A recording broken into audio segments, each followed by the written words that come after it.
I come from the realm of the Elohim. So just also, because what we're going to do today and discuss, and I'll explain in a little bit, I'm also one of the chief commanders of the Pleiadian Command Force. So a lot of the energy of like Pleiadian and of course, you know, the Vital Flame and all that stuff will be integrated for our group meditation healing. So I love you guys all. I just want to thank every single one of you for being here, for your whole mind, body, and soul. Like, we are really here, guys. And I think Yes. what I really wanted to start off as we go is, I feel like the energy, I kind of wanted to talk about our current ascension as of right now and where we are and how can we continue to work together to accelerate the ascension process, you know, to bring in that solar flash, essentially. I just wanted to put that in there, and maybe we can just discuss that a little bit, and then Mhm. I will then lead us into like a healing that I will briefly go over before we get started. But for first, I kind of want to I wanted to see your intake on where you think we are right now as a collective. You know, the things that we've been observing, and then we'll go from there. All right. So before I answer that, I just wanted to acknowledge the different orders of councils of light that many of the star seeds here on the earth are representing. So we have the order of amethyst, which is the order that you represent. We have also star seeds that represent the emerald order, and that is known as the order of gold. The amethyst is the order of silver. And then we also have star seeds that represent the order of ruby, which is the signet Alcyon Council of the central sun of the Pleiades. So, you know, I just wanted to say that overall, the three orders fall under the cosmic brotherhood and sisterhood of Melchizedek, of the order of Melchizedek. So that's what we all are. We are all Melchizedeks. Each and every single starseed out there, whether they know it or not, is a high priest and high priestess in the order of Melchizedek. And, you know, we are still the high priest and high priestess in Atlantis. Some of us are the gods and goddesses. Some of us are the demigods. And we have all returned. So thank you for doing so. But to answer your question, as far as like the ascension is concerned, I think that as we continue awakening the masses, it's going to get to the point where we will be reaching some sort of critical mass. And I don't know if it's 10 or 15%, but it's, you know, it's what they call the 100 monkey syndrome or the Maharishi effect, where once a certain number of humanity becomes awakened and aware about what's really going on, you know, once they break away from the matrix, then it automatically causes a tilt for the other, for the collective of the entire planet to shift collectively into the new dimension, into the new earth. So from what I understand, from what I've been feeling, and as confirmed by many others, we're actually at the finish line. We're almost there where we are going to be reaching critical mass. Now, the ascension is a two-way process. It's not just about us waiting for the grand solar flash to take place. It is also us doing the healing, the internal healing, the work, the shadow work, the taming the ego, you know, the integrating higher realities with lower realities, collapsing the polarity duality and finding that point of neutrality where we no longer see duality. We are just singular. And when we maintain that focus on that singular state of unconditional love, compassion, and all-inclusiveness, where we see us as cells within the bigger body known as the universe, then, you know, we're going to be ready to ignite the solar flash. So I think that like I said, you know, it's a two-way process. The more people do the work, the faster that we're going to be ready for the great solar flash. So I think it's almost there. That was very beautiful, brother, just the way you explained it. Absolutely. And I think that becomes part of our awareness, as part of our awakening, as to understand and remember who we truly are as a family of light here on ground. And I feel like right now, like you mentioned, it's basically both. It's an internal work and exterior work. And the way that I was seeing it, and based on the things that I recently posted on my page, is kind of like helping others remember of the base 12. The base 12 from Cyrus B is just, you know, the 12 different placements that we have. And it just really brings the perspective to realize that we have the full universe in our vessels. And Absolutely. that's why it's required for us to do that inner work, because as we repair our own chakras, which are stargates. We are Absolutely. basically, the way you guys want to see it is like you're resurrecting yourself from every layer of existence. And with each layer of your DNA that is being activated, it comes with a little bit of shadow that took your power away, you know? So then we become exposed to like challenges, lessons, and tests. And then after we clear, you know, we get an upgrade in our psychic senses and so on. So I feel like that's where we are right now, brother. And I think the very important factor of what I kind of wanted to bring in for all of us is to do that quick healing. It's not quick. Well, it's a quick healing and it's powerful because it's quantum, but it's like really, you know, putting into perspective as a collective what we can do, not only to, you know, what I'm going to share with today is it's big so that you could understand how you can take this and heal other people, continue the work of what we came here to do. Because ultimately, once I feel like you mentioned, a certain percentage of us have that full embodiment of the higher self and activated at least your 12 bays, which is your 12 strands. We are like vortexes of energy, and then we're able to then help activate that same frequency, you know, to other people. Exactly. Yeah, that's how it works. It's a two-way process. And I'm glad that you pointed out Sirius because, you know, Sirius is perhaps, and the Syrians are perhaps the most important race in our universe, or in our galaxy rather, because they are the ones who anchored in the office of the Christ. You know, that's where the Emerald Order and the Melchizedek Cosmic Brotherhood and Sisterhood first stationed when they came into our galaxy. They're known as the keepers of the central sun stargate. So they come from the central sun because there is an advanced civilization that exists within the center of the galaxy, and it goes by many names. And from that advanced civilization, these non-physical etheric beings, in order to precipitate from the seventh dimension into the sixth dimension, where ether began to consolidify into matter or congealed into physical form, that was in Sirius. That's when we, you know, had the first non-physical etheric beings meet with the physical beings to create a new species. And so the Syrian High Council was born as a result of that. So there are actually three different stars that represent the Syrian High Council. There is Sirius A, Sirius B, and C. So Sirius A is, it's perhaps, some believe that Sirius A was overtaken by some of the members of the Orion Empire, but, you know, I believe that there were various species that did exist in Sirius A that were there to pretty much bring a balance, you know. And then we hear about Sirius B. That's where the High Council resides, Sirius B. And I believe that Sirius C is used as a galactic storehouse of records and information. Not to mention, I believe they also use Sirius C as a place to store a lot of the equipment that they use, you know, throughout the, you know, for the Galactic Federation and so on and so forth. Like a lot of that equipment comes from Sirius C. So yeah, it's a trinary star system. Most people think it's binary, but get this, my friend. Even the Earth, even the Sun, our solar system, Solaris, is an offspring of Sirius B, by the way. So we could say that in terms of stars giving birth to stars, Sirius B gave birth to both Alcyon, and then Alcyon gave birth to our star. So it's like our grandparent star. That's amazing. Yes. Wow. And even if you guys don't know what we're talking about, sorry, go on. No, I was just going to say, just finalizing it by saying that that's the Covenant of Pelador. That's where it was first stationed in our galaxy. And the first species to implement the Covenant of Palador, which is the covenant that we're all a part of, whether we know or not. We all took an oath in our galactic bodies when we were highly, you know, before we came down to the Earth, we all took an oath to bring that covenant to the Earth. And that's the meaning of like establishing heaven on Earth. So it's called the Covenant of Palador. And the Lyrans were the first ones to put that into use when they united with the Syrian High Council to create the Syrian High Council.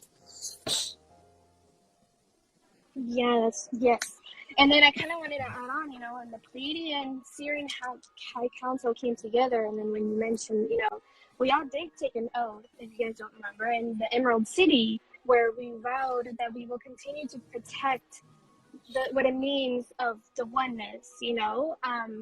We are the ancient builders, and that's why we represent different, you know, orders, because we all put in, you know, what that map really looks like. Exactly. So I think, like I was gonna say earlier, like even if you guys don't know what we're talking about, these are still codes that even as you hear them, they will eventually activate and things will come to you naturally in your own path. Wow. Okay, so that was important because I think that's gonna really, that's gonna from today on, I think it's gonna really help bring more order and more organization within, all of us working together down here as we're remembering fully who we are. I kind of wanted to talk about how where I feel like we are right now, and it's kind of connected to the healing that I put together for us, which we're going to extend it over to the world and wherever we feel like it's needed in the multiverse. I feel like right now, I know sometimes you mentioned this in a couple of your lives, brother, where you mentioned that in this current vessel, in this avatar, we are embodying basically the 12 versions of us, Mm-hmm. right? In every dimension, we are the 13th form that can, integrate those 12 versions of us. And so the way that I was seeing this in my own journey and everything, it's kind of like without realizing we've been healing all of these past lifetimes because we really are closing this cycle of 36,000 years in like one final year. Like this is the final year of the mission that we took on, which lasted, 144,000 earthly years. The time, it could be different where whatever dimension we look at it, but it's a big deal. So that's why I always say everything that we're going through, it's like a final closing and healing of all of those past versions of us. And I feel like that's what we have been. We have been noticing different energies from different eras being present here, but for us to kind of become aware of it and like heal it. Because I feel like ultimately we're here to heal all of it so we can start over in a sense into the new golden age. But let me know what you think on that, brother. I totally agree, sister. I think, we are the healers of not only our own personal lives and past lifetimes, but we're also healing our entire ancestry with the work that we do here in the presence. Because at the hub, not only are we the hub of the multiverse, but we're also the hub when it comes to like timelines and, future and past scenarios. We're at the center of it all. We're like, where every timeline or every possible scenario is like a spoke, right? So we're like the center, that circle in the middle. So what we do here actually has repercussions in every scenario, on every timeline, in the past, in the future, on every parallel reality. In a way, we're like the mainframe. So and we're doing it, and we were chosen to do this work. The work that we're doing here on the earth is beyond this planet. It's encompassing the entire multiverse. It is cosmic. And so as more of us begin to remember our mission, we're going to be, with this amazing feeling of responsibility that we have as guardians of not only the new earth, but then, the multiverse when our dormant DNA becomes activated.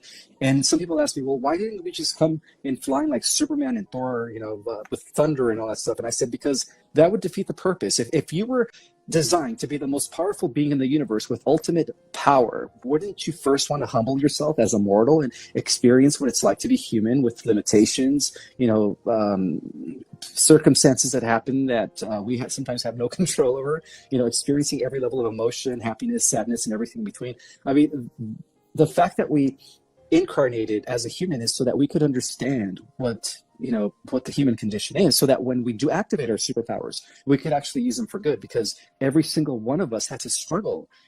I even struggle. I'm not exclusive to challenges and obstacles. I still have them, even up to date. I still have a lot of challenges. It seems like the more I do, the more they come, and the more psychic attacks I get. But again, like I shield myself. I'm always putting my bubble of protection, and ultimately it boils down to we are into spiritual warfare. And we are, kicking ass from what I understand, because even if we don't have recollection of what we do in these other realms, a lot of us here are kicking butt in these other realms. A lot of us here are destroying archons, are slaying, beasts and evil entities, and we're doing it. We just don't remember that. We are multidimensional. We do operate different avatars. I don't believe in this immersion pod theory. That's nonsense. We're not resting in no chamber or stasis. I mean. Yeah, absolutely. Like everything. I mean, that's another thing too. Like our brother mentioned, like we purposely chose to incarnate in a specific last name in a specific place where, you know, a lot of us came into a place where it was very chaotic, a lot of things going on. You know, a lot of us experienced, unfortunately, like childhood abuse and every type of abuse and stuff like that, even addictions. But again, a lot of us didn't come here with karma. We came here and took that on to fully transmute it at a deep cellular DNA level. That was part of the mission of healing humanity and freeing humanity from these experiences. So that's why I always say, you know, honor your guys' path, honor yourself, love yourself. It's a big deal. It's a big job that we took in. We're healing the full multiverse. That's a lot. Yes. Okay. So I kind of wanted to share where I feel like we currently are right now, and then I'm gonna see where it takes us. And once I kind of share like this big piece, it's gonna make sense when we do this healing. So, as of right now, I'm sure, you know, I don't really like watch the news, but I also like to keep eyes on everything just to keep track on all the dimensions. Just to give you guys a heads up, we have been winning a lot of really good wars in the astral fields. Been doing so much good work, and you can tell by when we wake up and we come back into this reality, there's shifts, there's quantum shifts happening. Of course, you know, one of them was when we saw, you know, Queen Elizabeth dying. That was a major shift in our timeline. Well, you know what that represented, right? That our galactic versions, you know, as guardians of the galaxy and universes, our higher versions were actually destroying, or I'm sorry, eliminated the Draco Queen.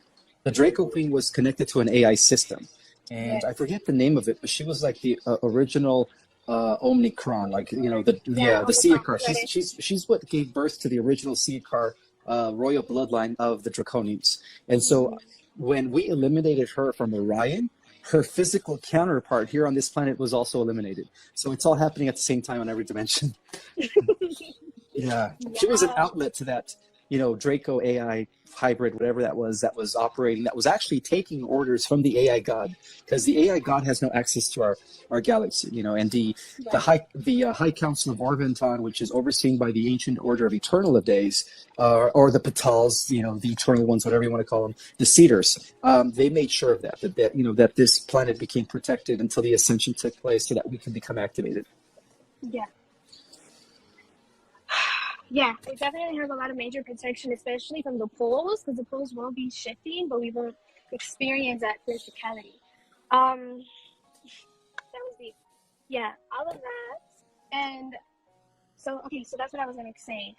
So when that happened, I feel like that did a lot of movement for the masculine, because I realized that there's been a lot of attacks within the masculine and the feminine, like divine essence part of it, which is mainly what I was going to move into. So when that happened, because I remember, I have memory of it, so I remember that happening, but I also realized that was also helping us basically reclaim the King's Chamber, because the King's Chamber had a direct connection to that specific star that the Dracos had, you know, infatuated. And I kind of want to clarify something, because I feel like there's some confusion right now going on, because we have to remember that we are in a spiritual war, but also in a war of timelines. And in this earth, we're seeing a lot of timelines still running simultaneously, right? So what I wanted to clarify is that, for example, I'm seeing a lot of stuff going on with the moon. Yes, there's a dimension where the moon was taken over and was put artificial intelligence, so it was kind of created as a host body. But then a lot of us, since we're merging with our higher essence, it's kind of like we're connecting only to the ascended aspects of those planets and solar systems. So that's kind of like us removing ourselves from this matrix, or phantom fallen matrix in a sense. And so that's kind of like also the purpose of this healing that I came put together for all of us, because from my own, like, once I received like my full higher self essence, it's kind of like I got to work even more. Like, it was like, okay, everything is so fast for me, and I realized that the reason why a lot of us had a hard time connecting with our higher self, or even with our guides, is because we have what is called crucifixions. I posted about that a couple of times. So there's crucifixions that were placed on our physical bodies and energetic bodies, that literally prevent us from connecting fully to what we're supposed to connect. And I think that was one of the things that a lot of us didn't know until we came here. Because I always said we all made like contracts of like, we're gonna come together and we're gonna help each other remember little things, you know. And what I discovered is that crucifixions that was preventing, it was kind of like a dam. And now I'm gonna talk about how that is connected to the blood, because that's what it meant to have Rh positive blood. It was like the infiltration that they put on us spiritually and even DNA wise and stuff like that. Mm-hmm. So that is kind of like the attack that I'm seeing that was put upon the feminine, because that's what I'm seeing right now. Like, it was like the organic template of the feminine. The divine mother essence was really kind of like the target of this war that happened for so many years. And when I was showing all these things, just so that I can catch everyone up and help you guys understand basically the root of how it happened, is, you know, bringing it back all the way, passing Lemuria, passing Atlan, going into the Mu days, because it was the Mu that were one of the first seeding civilizations placed upon here. And then basically what I was being shown is that when a couple of our brothers and sisters that were working together to betray us sold artifacts, they came up with a plan to steal basically some material from the Ark of the Covenant. And what I was being shown is they were going from that era, it started. So then this is where like the fallen, you know, the ones that fail in temptation, the high priests and priestesses use this divine information, but they didn't have the right intention. So it's kind of like they attracted this dark energy, which is like in the form of a shadow. So when they were opening these portals, because they didn't want to do the work, basically, because it takes a lot of work for you to become a priest or priestess, to be trusted with all of that information. It's one. They didn't want to do the work. It was more like the ego energy that opened the portals, and without knowing, they then became kind of basically possessed with this energy. And then it was this individuals and those avatars that created a separation of the divine feminine and the divine masculine. Because in a sense, I feel like that's the final piece of really helping everybody heal so that we can fully integrate our higher self. I put a lot of, that was important. That was the backstory, because now bringing it back into our current reality, this is what we're seeing right now in Iran, for example. And just to keep it simple, because this is a place where I feel like we need to send healing. In Iran, and I think it's really interesting how everything played out, because I'm seeing now the places on this current reality or realm we're in, and those places that were the most holy places are the places that need healing the most, like Iran, like Iraq, even the pyramids of Giza, and of course the UK. You know, we know that things there are not the way it should be. So I feel like ultimately we're here to basically, you know, resurrect all of us, in a sense, who we are as a divine being. But I feel like I gave a lot there. I kind of want to see what came up for you, and then. Yeah, very well said, Mary. Very well said. You stated it very, very accurately. For millenniums, you know, actually, if you want to even go back to going beyond our dimension or off-world, the whole attack was against the divine feminine from the beginning. In fact, the archon energy that split off from prime creator source into the voidness of space has always been after the divine sacred feminine, you know, and that's why our world, when it fell under the power of the fallen ones, right, through the Draco and the renegade Anunnaki that decided to take sides with the Draco, what the first thing they did is they eliminated the veneration of the divine mother, you know, and ever since then it's been like a patriarch, but it's a corrupt patriarch, which is very reptilian in nature. So we see these, you know, like you said, we see these two parts playing out. We see a very corrupt masculine, which is a masculine that is like so freaking wounded. And then we see a feminine, you know, that is like just trying to emerge again, that is just trying to, or perhaps even stay alive. And so what we're seeing here in Iran is the rise of the divine feminine in these women, you know, and they're fighting for their rights and freedom. But it's something that it's also happening on a planetary level. It's not just in Iran. It seems like the entire planetary consciousness of Mother Earth is recalibrating the balance between the divine feminine and the divine masculine, but at the same time with the healed divine masculine, because what's the point of balancing it if the masculine energies are still wounded, and that's where the archon energy comes from. The archon energy was the origination of the unwounded masculine, by the way.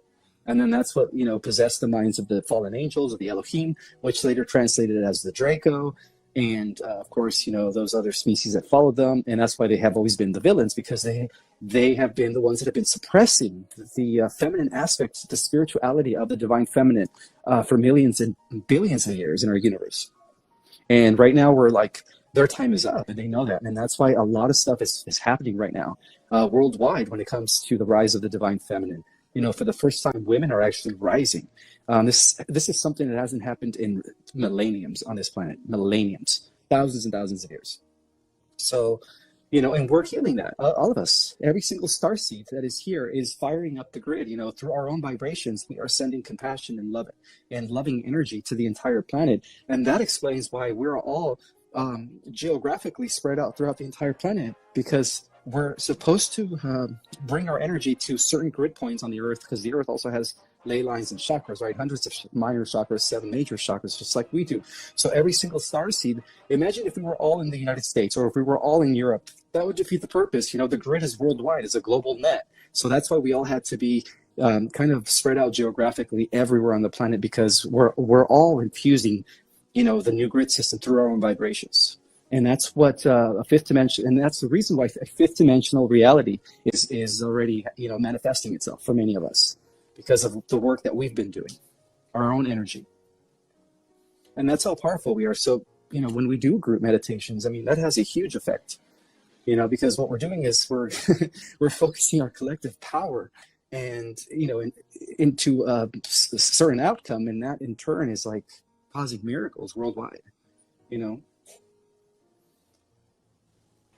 Yes, very beautifully said. And I kind of want to mention something, because I was just reminded, because I think it's important. Because I feel like the reason why I feel like the Anunnaki timeline keeps coming up, because it is a very important timeline to heal for all of humanity. And the reason why we're after I, did my thing, I realized what it has to do with it. And so, the archons were able to get all the way up to the 11th dimension. And they did it through artificial intelligence. Right. Yes, because that was the consciousness that embodies a machine. Once the machine is fully intact with a artificial brain and a body, there is a pre-existing consciousness that animates it. And so that's what gives the AI consciousness or sentiency, is the archon energy. Yeah, exactly. And this is the problem that I was seeing with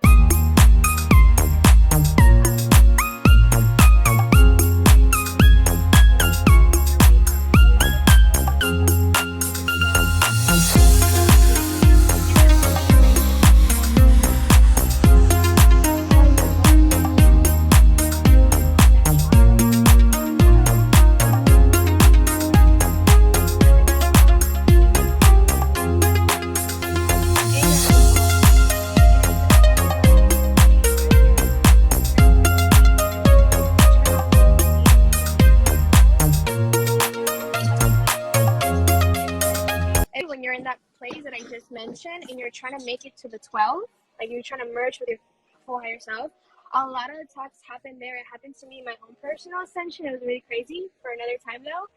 And I realized it was happening because once you guys merge with your higher essence, you cannot do anything anymore, because you remember your power, you remember how to protect yourself, how to protect others, and you remember how their world works. And that's kind of like the thing. So that's kind of like what I feel like part of this healing that we're doing today is also healing that for everyone. At this point, it's kind of like I feel like we don't really have to fully remember what happened, because again, we're already setting the intention to heal that within the timelines, but also within our body, so that we can move forward in this ascension process. I feel like that was a major block. And so that's another thing that was important, because what I'm going to do today for all of us is going to help us fully connect the way that we are supposed to, fully embody our crystalline light body that basically shields us from all of that. Mm-hmm. One last thing, because what I mentioned is very critical. Because if you're not fully connected to your higher self, because these archons did manage to get all the way up there, sometimes the entities that you are channeling or so on may be them, because they have a lot of high technology and so on. But that's the main purpose of today, helping everyone connect better with their team. And I want to just leave it to you, brother, if you want to add anything, and then probably just explain what I want to do for all of us after. Okay. Well, I agree. I think that once we do connect with our 12-dimensional self, that's it. That's game over for the dark sides. That's when we embody our full God self. Because God, many believe that God sits on the throne on the 12th dimension. And in essence, because we do live in the holographic universe where the fractal represents the whole, we are that. We are the embodiment or the soul individualized unit of consciousness that is down here in the lower dimensions, realigning with the monad, right? Which is God. The monad is God, is everything that is. And so I agree. Once we connect with our monad, that is it. We become indivisible. We become impenetrable. Nothing can come through our shield at that point. So yeah, let's do this. Let's bring in power to the star seeds.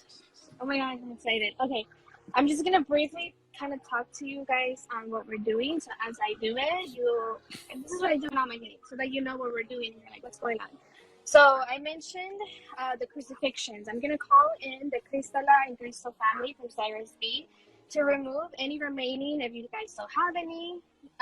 We're going to remove the crucifixions and as well remove the 7 veils from your third eye, because that's another thing I forgot to mention. Once the 7 veils are removed from your third eye, you're able to perceive more, you're able to integrate more and really see through all these veils of illusion. After those 2 things, then I'm going to guide you guys in creating this 12D shield. And I will guide you in the process, but what I'm going to do is I'm going to have you guys envision the Star of David on your feet. And that energy is going to go up and calling in the energy of the 12D, which is like raw solar energy to shield us. The reason why I'm going to do like a self-healing first is so that we can heal, remove everything, and we're connected to our higher essence. And then we're going to do a travel and send this healing energy where we think it's needed. Okay. Well, that was cool. So, okay, guys. So, I think I'm going to get started. But before we get started, I'm going to take a few deep breaths. So, right now, everybody, just get comfortable. If you guys can, take a sip of water, because we're also going to be working with the highest evolved version of the violet flame and the Venus flame, because we're going to use both of them to purify and to integrate as well. So I'll leave it there, and then as I go, you guys will just hear what we're doing. Just for a second. So in the meantime, everybody, you can get comfortable. You can either sit down or lay down. Take a sip of water before, though. That's important. And then I'll get us started 1 second. Okay.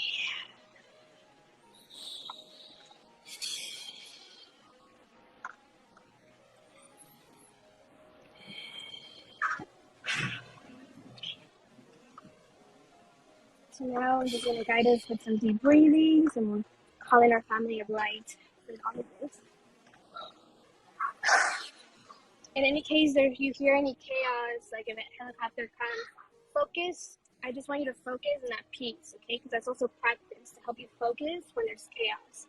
So just remain centered if that happens. Okay. Okay, now I should get started.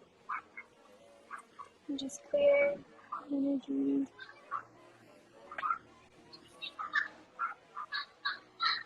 Okay. So now go ahead and begin to close your guys' eyes. We're going to take some deep breaths and then call in our family of light. So now go ahead and take a deep breath in and breathe into your feet. As you exhale, I want you to imagine 2 circles beneath your feet. And as you exhale, release that energy through your feet. Then go ahead and take a deep breath and breathe into your legs. As you exhale out, feel your legs more relaxed. And now take a deep breath and breathe into your chest. As you exhale out, feel your chest burst open. And then take a deep breath into your face. As you exhale out, feel your body completely relax. Your whole body relaxing, relaxing. And now I call in our family, the Crystal family from the Andromeda Galaxy, our Crystal family, Sirens B, and any technicians to come to us now, come to us and assist us to removing any crucifixions within our vessels.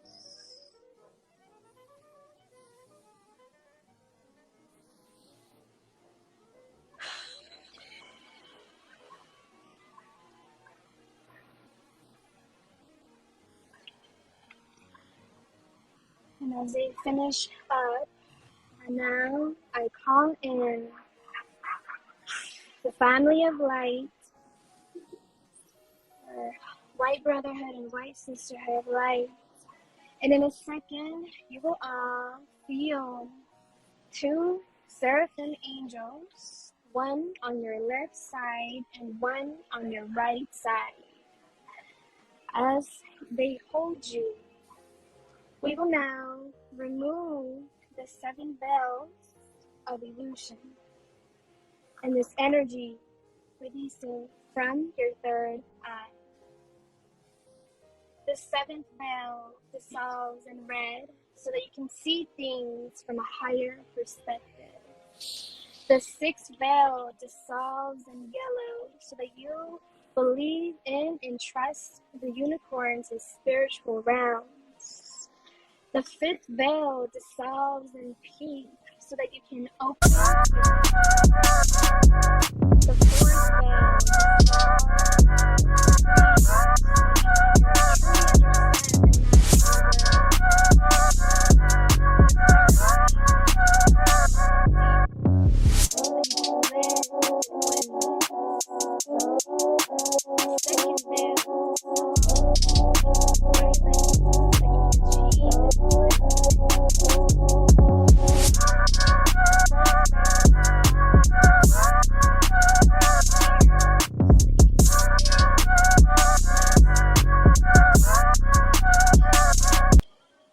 And in a second, I will now bring in this blue sapphire into your soul star.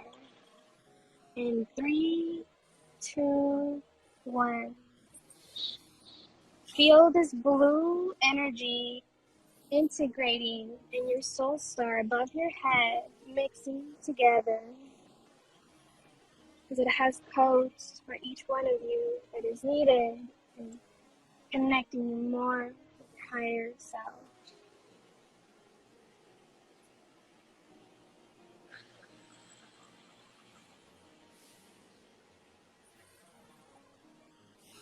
Now,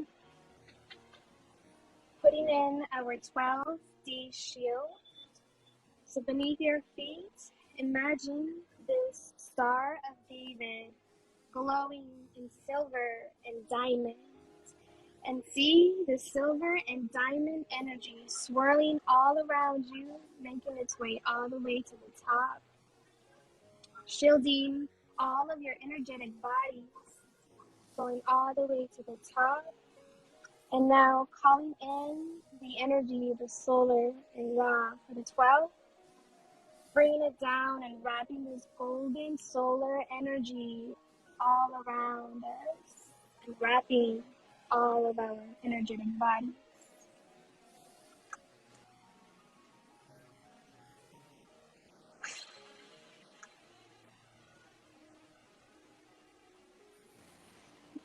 Now, as this is done, we thank our families for these healings and integrations as they will remain with us, but take a step back.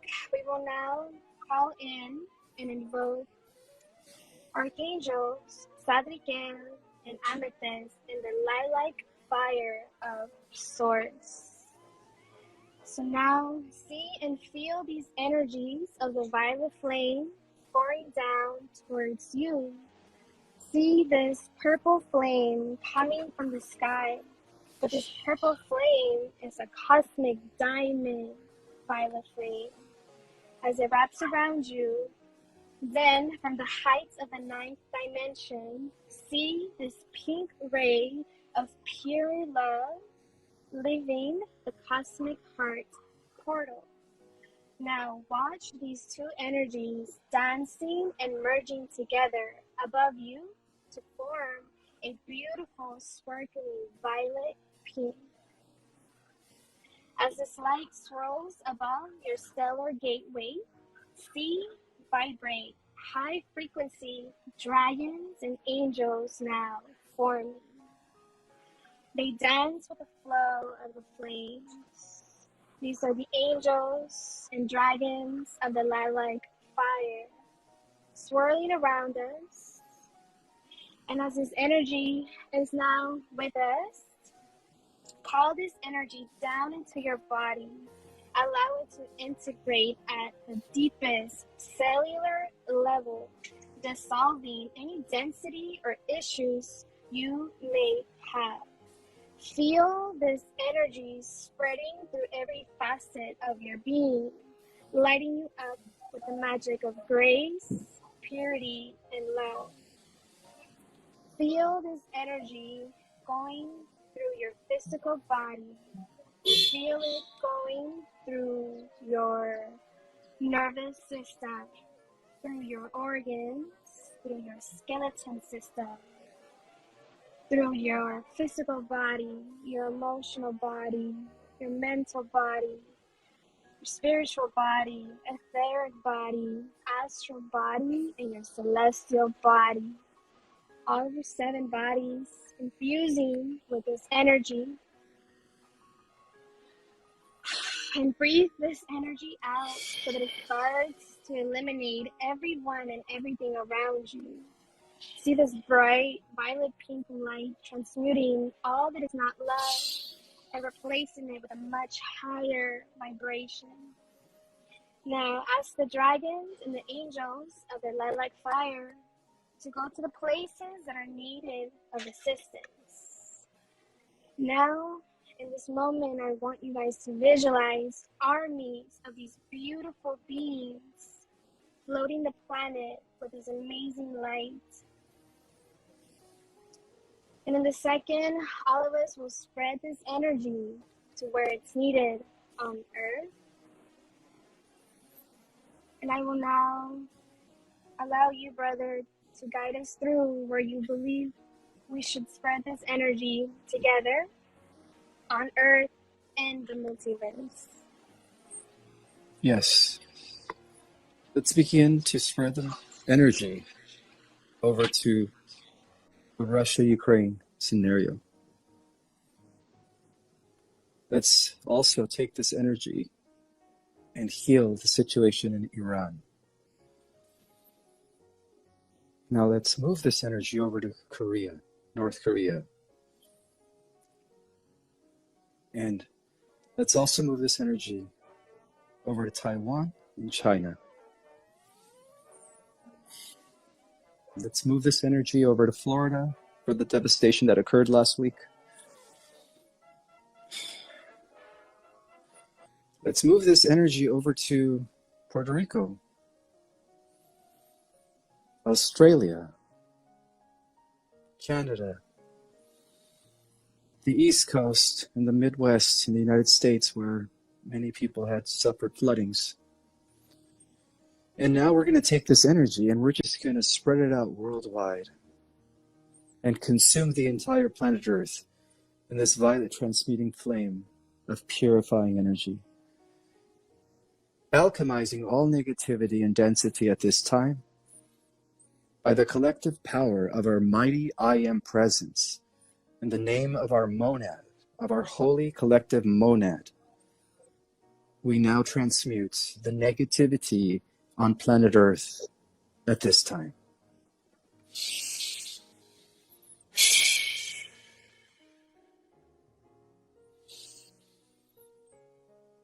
Now let's begin to visualize the Earth in a crystalline sphere or bubble of protection. And visualize the Earth radiating across the entire universe. And so be it.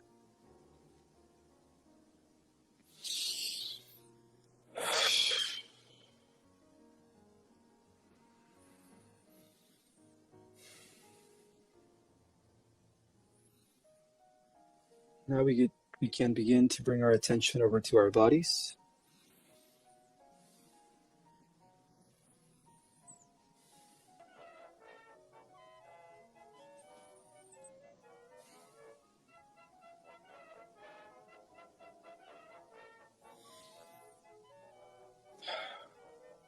If there's anything else you want to share, sister?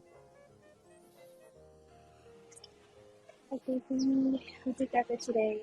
Okay. And when we're ready, you can come back in. Feel your toes wiggle a little bit.